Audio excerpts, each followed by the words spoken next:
저는 서울에 사는 평범한 여자입니다. 제 삶은 무난했고 무난하게 살아왔다고 믿었습니다. 하지만 제 삶에는 특별한 한 사람이 있었습니다. 기울어진 아버지 사업 때문에 이사간 달동네에서 처음 본 그 아이. 옆집에 살던 그 애는 낡은 운동화와 허름한 점퍼를 입고 있었습니다. 그 애 집에서는 술 냄새와 고함 소리가 밤마다 새어나왔고 가끔 누나의 울음이 담벼락을 넘어왔습니다. 저는 그 집을 지나칠 때면 발걸음을 빨리 했습니다. 무섭고 가까이 하기 어렵고 그늘이 제 옆으로 번지지 않게 몸을 사렸습니다. 그런데 어느 날 전학온 첫 주였을 겁니다. 아이들은 제가 서울에서 왔다는 이유로 괴롭혔습니다.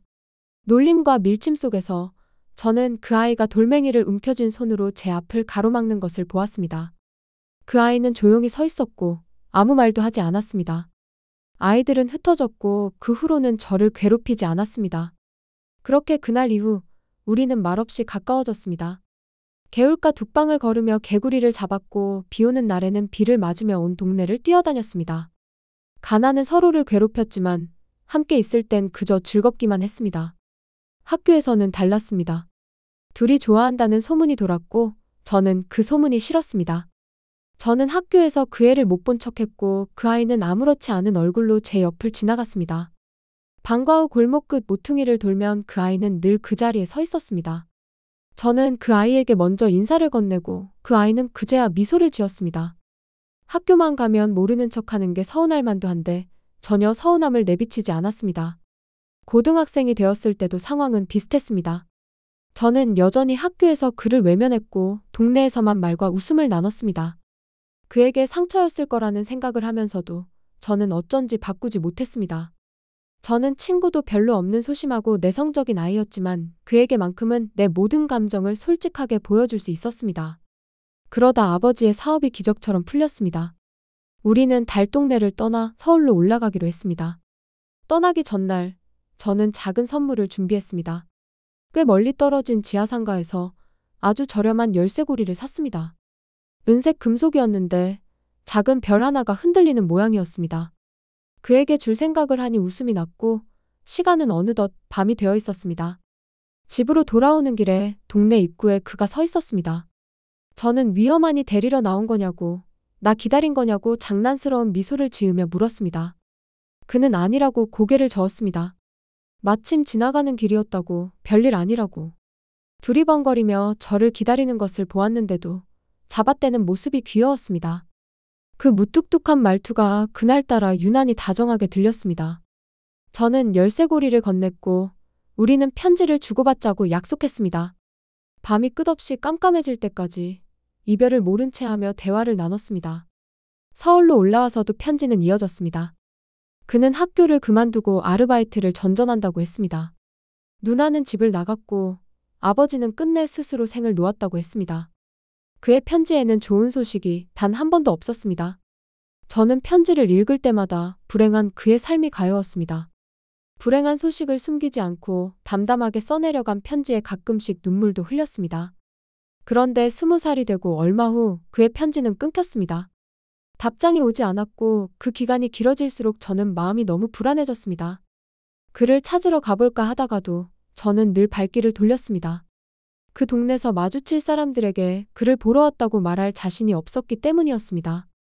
그렇게 시간이 지나갔습니다. 그 긴 시간에도 저는 그를 잊은 적이 없었습니다.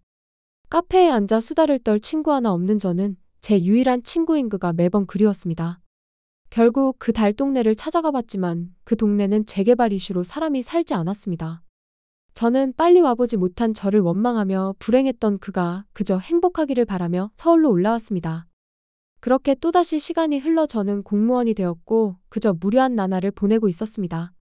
30 즈음의 어느 오후 주민센터에서 전입신고를 처리하던 제 앞에 낯익은 이름이 서류 위로 떨구어졌습니다. 고개를 든 저와 그리고 서류를 들고 있던 그는 거의 동시에 미소를 지었습니다. 10여 년이 흘렀지만 낯설지 않은 얼굴이었습니다. 그는 퇴근 때까지 기다리겠다고 했고 저는 그날 처음으로 빨리 저녁이 되길 바랬습니다.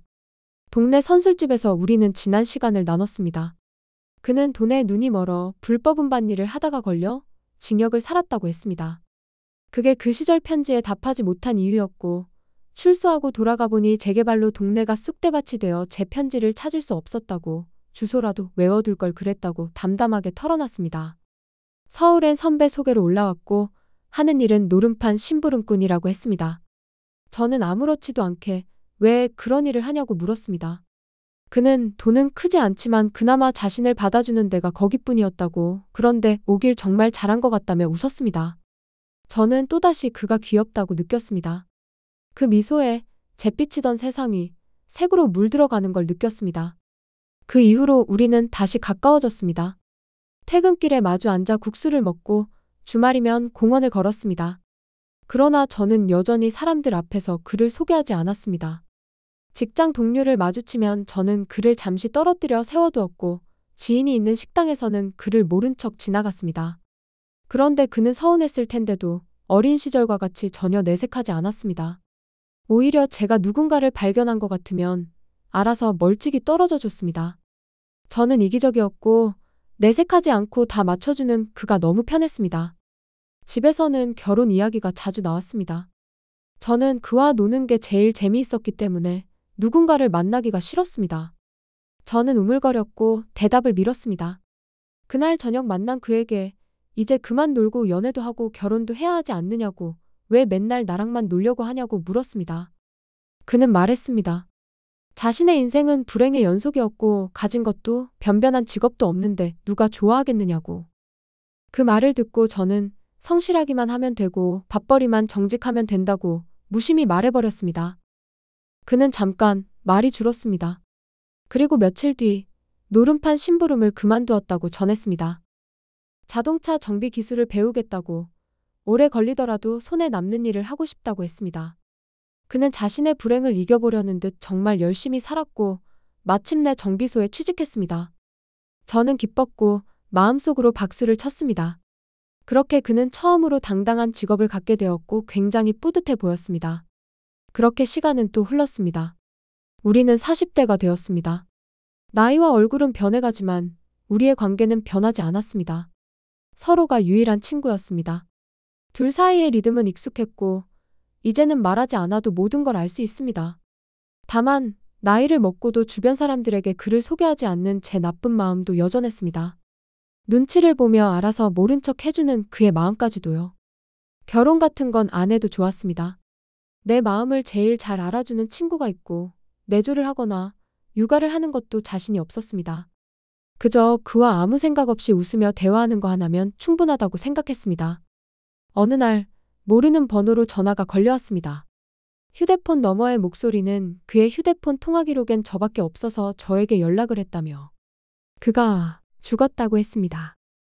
저는 미친 사람처럼 병원으로 달려갔습니다. 음주운전을 한 차량이 그를 덮쳤다고 했습니다. 떠난 줄 알았던 그의 불행이 다시 그를 찾아온 겁니다. 병원에 도착했지만 이미 떠난 그를 저는 볼 수 없었습니다. 시간이 멈춘 듯 했고 며칠을 정신 나간 사람처럼 살았습니다. 모든 절차가 끝나고 그의 장례식이 시작되었습니다. 사진 한 장이 없어 영정사진은 준비되지 않았습니다.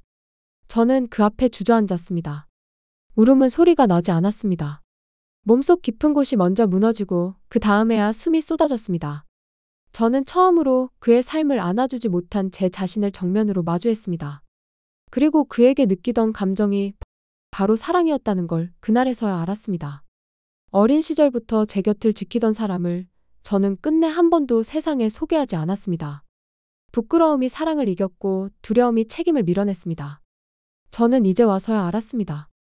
그의 불행과 가난이 안쓰러웠지만 같이 떠안고 싶지는 않은 이기적인 마음에 그저 옆에만 두고 살아왔던 거였습니다. 이럴 줄 알았으면 말할 걸. 좋아한다고 말할 걸. 평생 같이 있자고 말할 걸. 그리고 사랑한다고 말할 걸.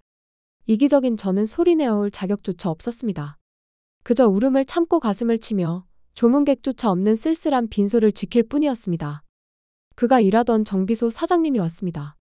사장님은 그가 아주 성실한 사람이었다고 말하고는 그가 기름때 묻는다고 서랍에 넣어둔 물건이 있다고 제 것이 맞는 것 같다며 건넸습니다. 그것은 20년 전에 제가 준 열쇠고리였습니다. 제가 어릴 때 준 선물을 그는 20여 년을 간직하고 있었습니다. 그제서야 면목 없던 울음이 목 밖으로 터져나왔습니다. 하지만 아무리 울어도 그는 돌아오지 않았습니다. 저는 저에게 묻습니다. 그를 좋아하는 것 사실은 알고 있지 않았냐고. 도대체 왜 외면했느냐고. 저는 저에게 대답합니다. 그의 불행이 내 삶을 망칠까봐. 내 평판이 다칠까봐. 내가 주변 사람들에게 손가락질 받을까봐. 그게 무서웠다고. 저를 불행하게 만든 건 그가 아니라 제 자신이었습니다. 시간이 흘러도 그의 빈자리는 채워지지 않았습니다. 그와 똑같이 저는 불행을 겪고 있습니다. 그와 다르게 그 불행은 제가 만들었습니다.